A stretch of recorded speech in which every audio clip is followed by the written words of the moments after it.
last summer, I came up with this idea for a project to try and reconnect people and bring people together after 2 years of people being isolated from COVID lockdowns, and then also from the murder of George Floyd and the uprising and the trauma that it caused the community, particularly the Black community, and wanted to find something to bring people together, and art always connects people.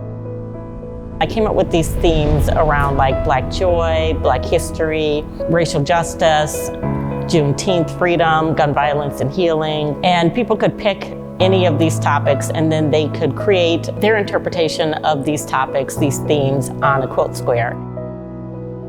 I would be at the tables roping people in to encourage them to come sit down. First set up the tables, and we had all kinds of materials, paints and fabric and the squares and everything. So I would get them set up and then guide people in to get started and give them the space to figure out what they wanted to do, but sometimes kind of like suggest materials or ideas, and just let them be. There was never anything that they couldn't do. The challenge was allowing them that space and being patient, recognizing that it might take people a long time. And once they did get into a groove, a lot of people said, this is kind of Zen-like, which was so interesting. So once that happened, then you just kind of step back, go get the next person. Thinking about these being community quilts, you've got blocks from all different individuals that are expressing themselves in these individual blocks, but then they're put together, so they're stitched together, and that thread is attaching them as a community. And so the thread binds, the people together, all these different perspectives, all these beautiful colors, all this beautiful art. When you think about like threads being woven together and stitching, that can be really strong when it's all put together. Every individual block is stronger because they're all holding each other up. I just love that. I just love that imagery of a quilt being what community is.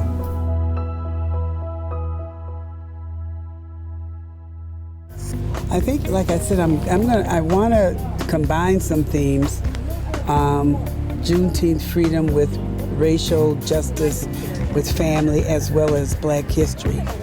I think those are the struggle of our people, and that they represent from freedom to where we're continuing to work for that, for justice. So the freedom started with 2 or 3 generations back, and the social justice, or the racial justice, is our current generation. So it represents our time here in America. I chose to contribute, this to the quilt that they about to build. I want people to see this. Blacks is actually, making strides in the finance and all that. I understand that, within us even banking with each other and stuff like that, it's really a world-changing situation that can come about. So to me, it doesn't matter how we get the liberation, whether it's with or without other people. I just want us to be free. I just want us to not have to worry about walking down the streets and seeing certain elements like the police going there.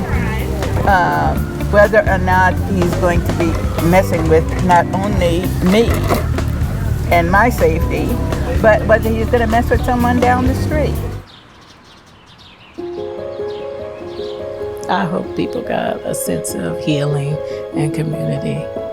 That was what I thought it was all about, because seeing the children and their different thoughts and their interpretations and everything and the time, you never think that they're going to be able to express themselves the way they did. It was, to me, just amazing. They sit down and you have no idea everything that's inside of them and how it comes out on those squares. It was, it was alive.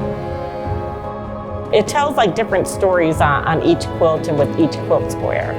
And that's part of the tradition of African American quilters, where when enslaved women during slavery, they had to make quilts for white people, and then they would have the scraps left over to make quilts for their own families and for themselves. And so then they would use like the scraps and make just these amazing quilts. And this is kind of what these quilts are in that tradition, and then also with the storytelling, telling the stories of family, telling the stories of community, telling the stories of resilience and history. And so it turned out really, really powerful.